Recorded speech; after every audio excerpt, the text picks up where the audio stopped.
La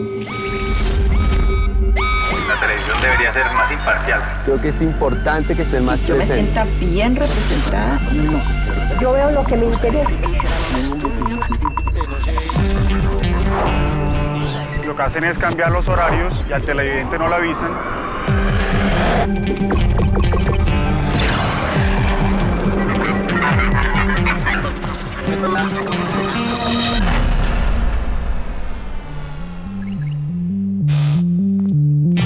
La televisión evoluciona y nosotros con ella. Ustedes no están solos. Aquí estamos para que sigamos haciendo juntos la televisión que queremos.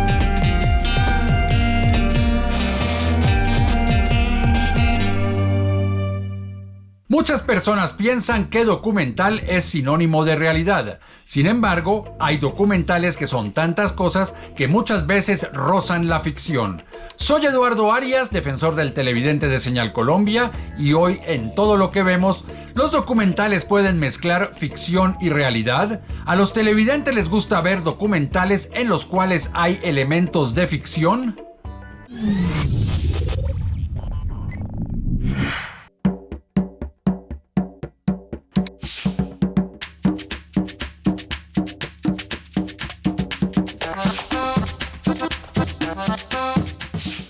Realmente la ficción se ha mezclado hasta con los documentales más históricos.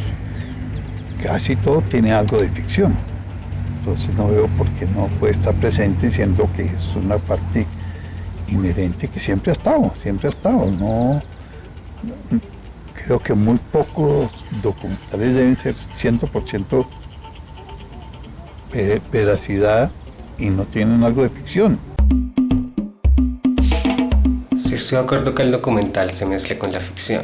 Eso le da un aspecto creativo más y lo vuelve menos tedioso para las personas que lo están viendo. Pero solo con la condición de que la persona que lo realiza le avise a las personas que lo van a ver que es un falso documental, de que las imágenes que se están viendo son mezcladas, no todas son reales, algunas son falsas. Porque se sabe que el documental es un documento de la vida real, entonces mientras que la persona que lo está viendo sepa que es un falso documental, me parece perfecto. Sí, estoy de acuerdo con que se mezclen cosas del documental con la ficción y al contrario, porque creo que eso hace que se enriquezca más como lo que tú quieres decir, las formas en las que quieres plasmar tu idea, entonces sí. Además, creo que cuando se está haciendo un documental, el hecho de que ya esté la cámara en un espacio y esté retratando una realidad ya la cambia. Aunque estemos acostumbrados a todos estos dispositivos, siento que el ser humano se comporta diferente cuando sabe que lo están grabando. Sé que una de las principales características del documental es la realidad. Sin embargo, estoy de acuerdo con que en algunos productos, en algunos formatos de documental, se le añade un poco la ficción dentro de su narrativa. Me viene mucho a la cabeza los falsos documentales, los monocumentari, los docuficción, donde son situaciones actuadas, situaciones que sacan algunas características de ficción y las emplean para mostrar una realidad. Esto, a mi consideración, le da como dinamismo a los productos, quizás le da un poco más de humor de acuerdo a qué audiencia va dirigida o va dirigido el producto, pero en definitiva sí. Estoy totalmente de acuerdo con que en esa clase de productos, no en el documental principal que conocemos nosotros, evidentemente, porque lo que busca el documental al final es una reflexión de la realidad, de lo que pasa en día a día, pero en algunos productos, como el que vengo comentando, pues es chévere que se emplee estas situaciones de ficción para darle un poco más de fluidez al producto. Muchas personas piensan que el documental debe ser exclusivamente un reflejo objetivo de los hechos. Sin embargo, los documentales han evolucionado tanto que ese concepto está mandado a recoger. Para comenzar, es muy difícil, por no decir imposible, hablar de objetividad cuando hay un autor que registra los hechos. Una variante que ha tomado mucho auge son los falsos documentales o mocumentales, en los cuales se utilizan las técnicas narrativas del documental para contar una ficción. Ejemplos de ellos son Selig, de Woody Allen, o La Bruja de Blair. En Colombia, Luis Ospina hizo un excelente falso documental llamado El Tigre de Papel. Esto es lo que ocurre con Cronos, una serie de Señal Colombia que le permite al espectador adentrarse en hechos históricos a los cuales se le añaden partes de ficción y teorías conspirativas. De esta manera se le da una vuelta de tuerca a la realidad y también se puede hablar de otras realidades posibles que no sucedieron pero que habrían podido suceder. Propuestas como Cronos abren un debate que sería de nunca acabar. ¿Pueden considerarse estas piezas como documentales? ¿Los espectadores están preparados para entender este tipo de variaciones?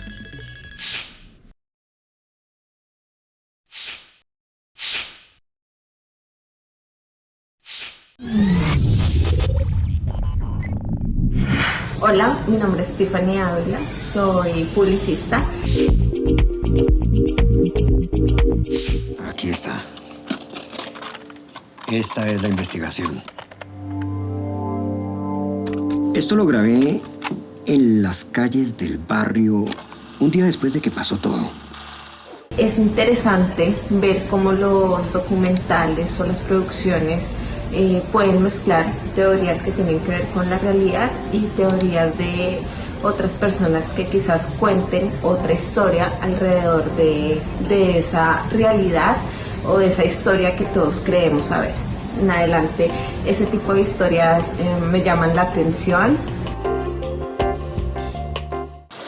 Cuando venía el avión y venía era como estrellarse a ese poste, dio como la vuelta y fue cuando cayó allá de picada. Desde ese día sentí que había algo grave, algo siniestro detrás de todo esto.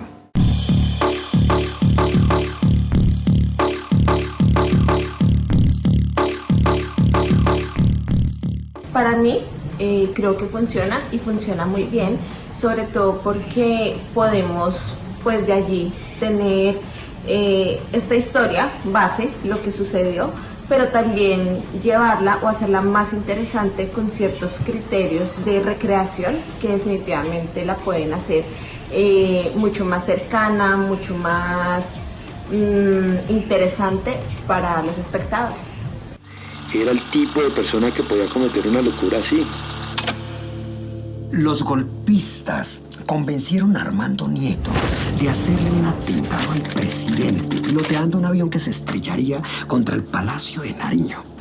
Un acto completamente contundente que daría paso a la retoma del poder.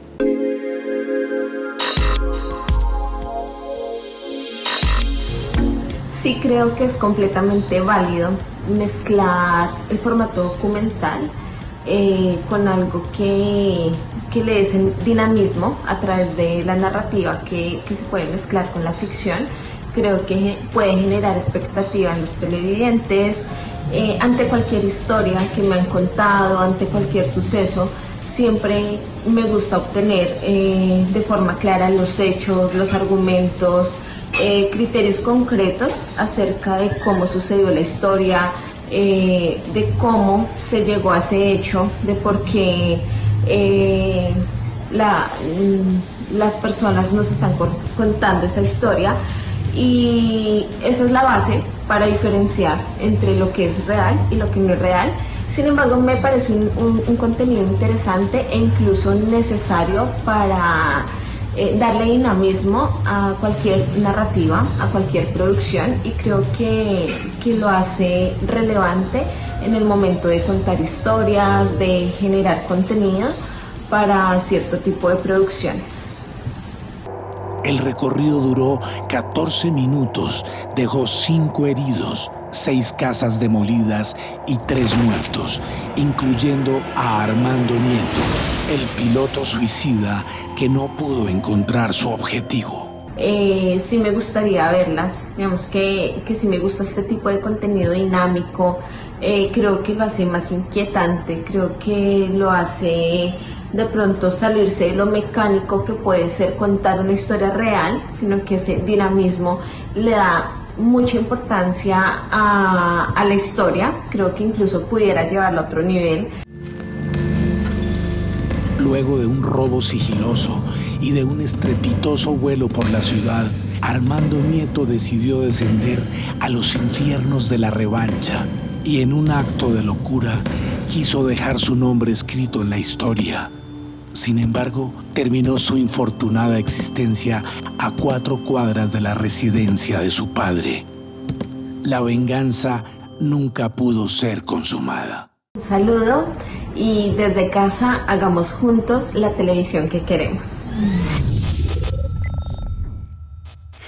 Queremos entender cómo es la serie Cronos, la que ha suscitado la discusión del programa de hoy, y por ese motivo hemos invitado al programa a su director, José Amin. Hola José, muchísimas gracias por haber aceptado esta invitación a Todo lo que vemos. Hola Eduardo, buena tarde. José, ¿cómo nació la idea de la serie Cronos y en qué se fundamenta la investigación?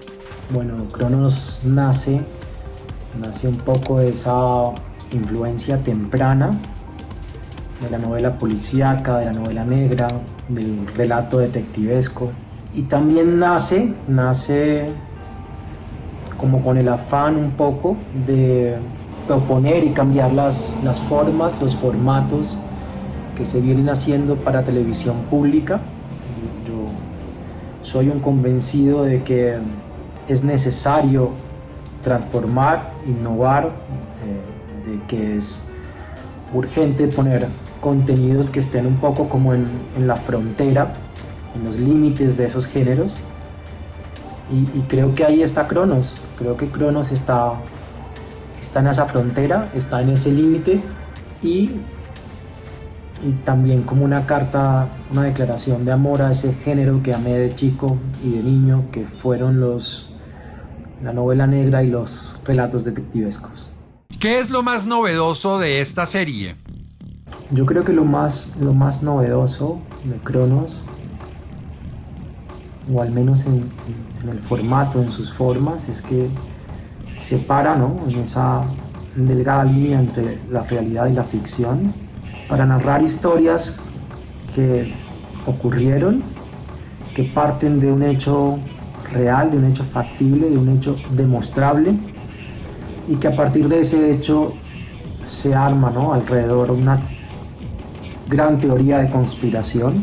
Creo que Cronos es novedoso en el sentido en que juega un poco, ¿no?, con las formas del documental clásico. Tiene algo que es la puesta en escena, que se viene haciendo desde hace muchísimo tiempo, pero que se han hecho muy pocos ejercicios similares en televisión pública en Colombia, y es que intenta de alguna manera transformar desde sus formas, ¿no?, desde el formato mismo. ¿Por qué eligieron una forma de narrar en la que es difícil para el televidente distinguir entre realidad y ficción? Hice el ejercicio, Eduardo, de mostrar la serie antes de entregársela a Señal Colombia. La vimos un grupo pequeño. Yo siento que el espectador se pilla el truco. Yo siento que el espectador en algún momento entiende que está viendo una ficción, y si se pierde, maravilloso. Yo siento que también es un poco el juego que propone Cronos, ¿no? O sea, es hacernos dudar todo el tiempo de si lo que estamos viendo es real o no es real, y siento que en eso está la magia y está el encanto de una serie como Cronos, ¿no? En medio de esta oleada de desinformación, se reveló un archivo desclasificado por la CIA en 2017, el cual pasó casi inadvertido para el público. En el dossier se aprecia una foto de un hombre muy parecido a Hitler, en Tunja, en 1954. ¿Qué porcentaje de la información de la serie es realidad? Yo no estoy seguro de qué porcentaje de la serie es ficción y qué porcentaje de la serie es real. Cada capítulo parte nace de un hecho real, de un hecho factible, de un hecho demostrable, que está en la prensa, que sucedió, que tiene cómo demostrarse. Y a partir de ese hecho se teje toda una teoría de conspiración. Las personas que entrevistamos son actores, pues hay puesta en escena. Entonces el porcentaje de lo que es ficción dentro de la serie es altísimo. Estamos hablando, no sé si uno le pone números a eso, estamos hablando de un 80 o un 90% o un 70% de ficción y un 30 o 20% de realidad. Pero creo que si toca definir la serie, estamos hablando de que Cronos es ficción en formato documental. Para ustedes, ¿qué fue lo más complejo al realizar esta serie? Todo fue un reto a la hora de hacer Cronos.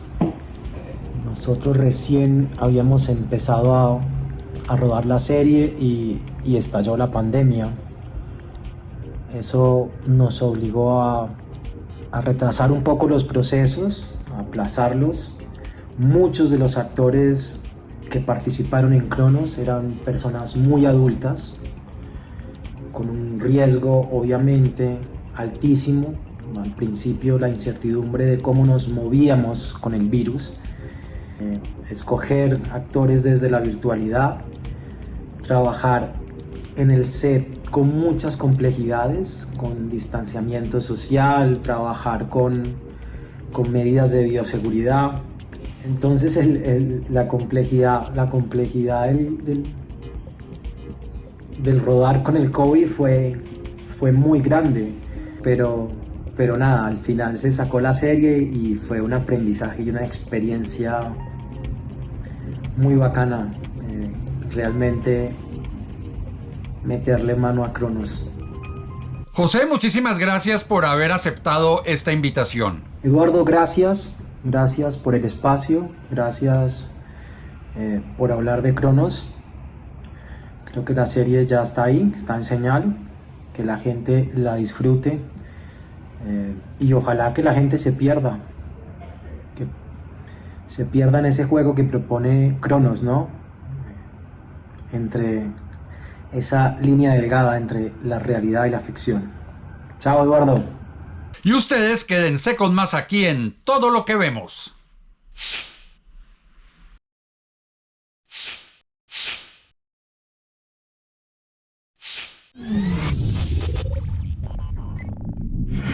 Mi nombre es Iván Darío Prieto, soy estudiante de la Universidad Distrital Francisco José de Caldas y soy un amateur en el tema audiovisual.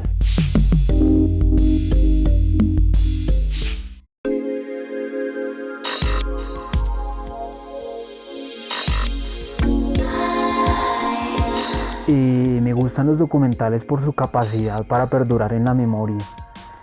Y siento que es clave ver documentales hoy en día, en estos tiempos actuales, en estos tiempos de amnesia obligatoria, porque me parece que de una u otra forma ver un documental es conocer su historia, y quien no conoce su historia está condenado a repetirla.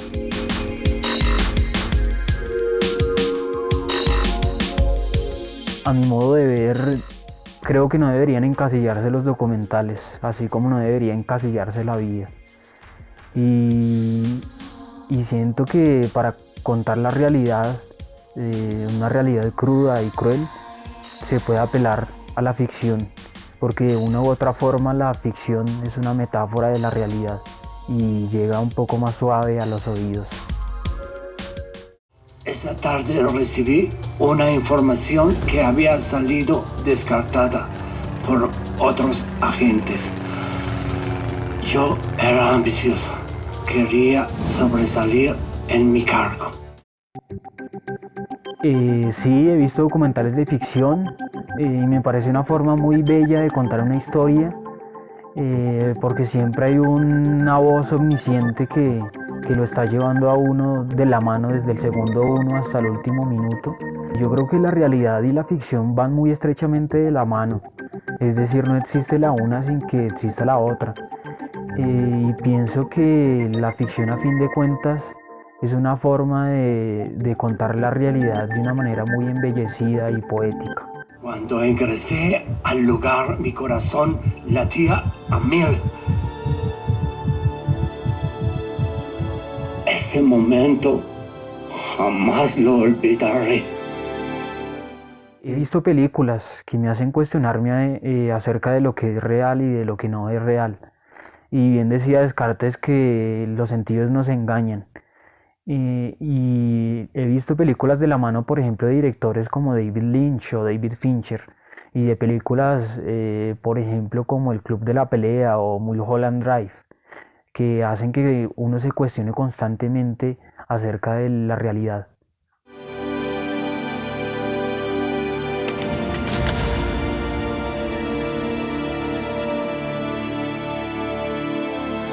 Claro que sí, me interesan este tipo de formatos, me interesa la ficción narrada desde diversas ópticas y no guardo la grata sorpresa de encontrarme con una producción audiovisual de ficción que me marque para toda la vida.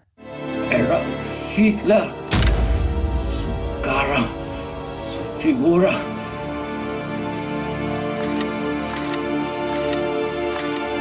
Lo peor de todo es que en ese momento no lo podía capturar. Solo podía accionar el obturador de la cámara y esperar. Desde casa hagamos juntos la televisión que queremos. Para profundizar un poco más en cómo se mezclan la realidad, la interpretación, la ficción y el documental, hemos invitado al programa a Isleni Cruz Carvajal. Ella es experta en historia del cine y la comunicación audiovisual. Hola Isleni, muchísimas gracias por haber aceptado esta invitación. Buenas tardes, Eduardo. Muchas gracias por tu invitación a todo lo que vemos. Isleni, ¿en qué momentos importantes de la historia el documental ha acudido a la ficción para narrar hechos? El documental ha acudido a la ficción desde siempre, desde los primeros documentales de los hermanos Lumière.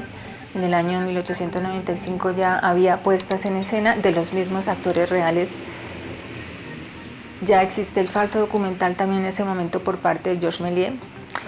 Si nos acogemos a grandes hitos de la historia del documental como Flaherty en los años 20 o Bertov en la misma década, descubrimos que también ellos tienen sus puestas en escena.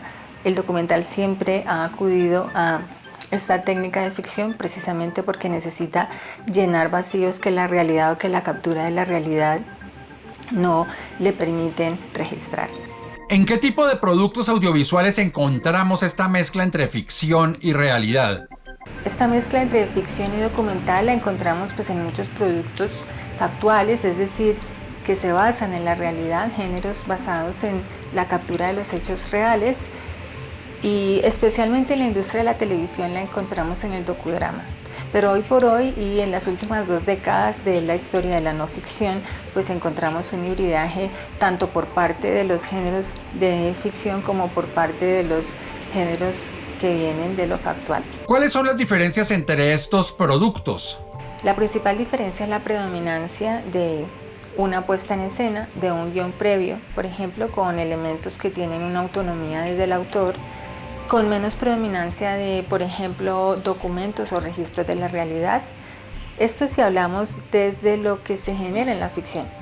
Y por otra parte, si estamos hablando de un producto que se genera en lo factual, en el registro de la realidad, pues habrá más predominancia de documentos, de entrevistas, de archivos y menos de puestas en escena y guiones previos, es decir, menos manipulación previa. ¿Se puede decir que esta mezcla entre ficción y realidad se debe a la necesidad de innovar en las narrativas audiovisuales? Pienso que responde a 2 necesidades. Primero, una necesidad práctica, una necesidad comunicativa, especialmente por parte del documental, de reconstruir información y apelar a muchos mecanismos de la experimentación y de la ficción para expresar mucho más esas partes de la realidad que no se han podido registrar. Eso por una parte. Y por otra, si pensamos en la evolución de los géneros, sí podríamos decir que hay una necesidad de renovación por parte de la ficción que apela a historias reales, a formatos que falsifican lo real, y por otra parte, lo que también siempre ha necesitado el documental, y es apelar a mecanismos que vienen de la narración de ficción. ¿Cómo pueden los televidentes diferenciar entre lo que es ficción y lo que es realidad en un documental de estos? La diferencia que puede hacer un televidente entre lo real y lo ficticio depende mucho de las técnicas que utilice tanto uno como otro. Si es un falso documental, por ejemplo, puede haber una falsificación de formatos que engañen mucho un ojo, incluso un ojo muy diestro, y las diferencias se tendrían que ver especialmente en la manera, por ejemplo, como los personajes producen testimonios reales. Es muy difícil que un actor se exprese, por muy bueno que sea, se exprese como un personaje real de la calle. Entonces esa puede ser una señal, y otra señal puede ser elementos, por ejemplo, como la continuidad o los distintos puntos de vista sobre un escenario que pueden delatar que ha habido una puesta en escena. O por ejemplo, cuestiones de sentido común. Si hay un asesinato o un animal que se vaya a comer a una persona, lógicamente no puede haber, salvo que sea cine gore, no puede haber una persona que esté muy tranquila con una cámara grabando esa realidad tan horrorosa. Entonces son pistas que nos pueden decir que lo que estamos viendo es falso, aunque parezca real. Isleni, muchísimas gracias por haber aceptado esta invitación a Todo lo que vemos. Hasta luego, Eduardo. Un saludo a todos los televidentes. Así llegamos al final de este capítulo de Todo lo que vemos, en el cual hablamos de documentales donde se mezcla la realidad con la ficción. Si ustedes tienen algún comentario sobre este programa o cualquier otro programa del canal, pueden hacerlo a través de las redes sociales. En Twitter, @SenalColombia, y en Facebook, Senal Colombia, página oficial. Allí también pueden seguir la programación del canal. Si tienen alguna sugerencia, queja, reclamo acerca de este programa o cualquier otro programa del canal, escríbanme defensor@rtbc.gov.co. También pueden hacerlo cuando ustedes ingresan a la página www.senalcolombia.tv. Por su atención, muchísimas gracias, y los que puedan permanecer en casa, permanezcan en casa. Nos vemos aquí en una próxima oportunidad para que sigamos haciendo juntos la televisión que queremos.